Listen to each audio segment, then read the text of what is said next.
Hello everyone, আসসালামু আলাইকুম। চলে আসলাম নতুন আরও একটি ভিডিও নিয়ে। তো আজকে সকালবেলা বের হয়েছি, একটা জায়গায় যাচ্ছি, সেটা হচ্ছে হলিউডের শুটিং দেখতে। তো এখানে একটা জায়গায় লিভারপুল স্ট্রিট নামের একটা স্ট্রিটে তো হলিউডের শুটিং হচ্ছে, তো ওইটা দেখার জন্যই আমরা যাচ্ছি। যাওয়ার সময় দেখি যে এখানে একটা লোক গাছ লাগাচ্ছে, কারণ সামার এসে গিয়েছে, চারিদিকে ফুল আর ফুল।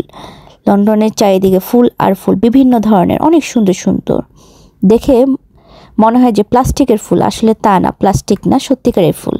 আর এই তো এখানে এসে দেখতেছি যে এখানে এরকম সেটিং করা, মানে কাপড় টাপড়, তারপর আরও অনেক কিছু বিভিন্ন জিনিস বিক্রির জন্য রেখে দিয়েছে। তো আমি এখান থেকে একটা ঝুড়ি উঠিয়ে দেখলাম যে এটার প্রাইসটা জিজ্ঞেস করতেছিলাম যে এটা কত করে। তখন একজন বলল যে এটা নাকি শুটিংয়ের জন্য রাখা হয়েছে, এটা সত্যিকারের মানে বিক্রির জন্য না, এটা শুধুমাত্র শুটিংয়ের জন্য পুরা রোড সেট আপ করেছে, এমনভাবে সেট আপ করেছে। এই দেখেন, এখানে পুরা রোডের, মনে করেন রোড ব্লক করে, তারপরে ওরা এখানে ক্যামেরা, বিভিন্ন ধরনের ক্যামেরা, এমন এমন ক্যামেরা দেখেছি যেগুলো, এই দেখেন, আমি জীবনেও দেখি নাই যে এত মানে এইভাবে ক্যামেরা, এগুলা ক্যামেরা এক একটা। তো রাস্তা পুরা ব্লক, আর এখানে বিভিন্ন ধরনের ক্যামেরা শুটিং চলছে। তো আমি একটু লুকিয়ে লুকিয়ে ভিডিও করার চেষ্টা করেছি, কারণ ওপেনলি করিনি। এই দেখেন ক্যামেরাগুলো কীরকম। আরেকটা ক্যামেরা দেখেছি, এটা আমার কাছে খুবই সুন্দর লেগেছে, সেটা হচ্ছে বাইকের ক্যামেরা। এই দেখেন বাইকের, এটা একটা বাইক কিন্তু আসলে ক্যামেরা, এটাও কিন্তু এক ধরনের ক্যামেরা।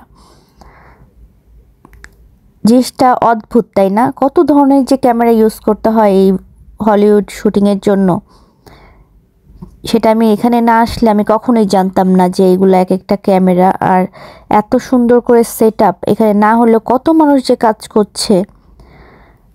আর তারা একদিন কাজ করে, মনে করেন 20,000 বাংলা টাকার, 20,000 টাকার কমপক্ষে নেয়, চার্জ করে একজন একদিন যদি কাজ করে। তাহলে বুঝেন এখানে না হলেও 100 উপরে মানুষ আছে যারা কাজ করছে এই শুটিংয়ের জন্য। তো এই তো আমরা দুজন হেঁটে যাচ্ছি, আর পাশে দেখেন এগুলো কস্টিউম রেখেছে, ওরা এখানেই সব কিছু করছে, চেঞ্জ করছে, ওপেনলি সব কিছু করছে আর কি, এখানে রাখা আছে সব কিছু। ভিডিওটা কেমন লাগলো সবার কাছে অবশ্যই জানাবেন, আর একটা লাইক কমেন্ট আর শেয়ার করতে ভুলবেন না, আর সাবস্ক্রাইব করতে ভুলবেন না।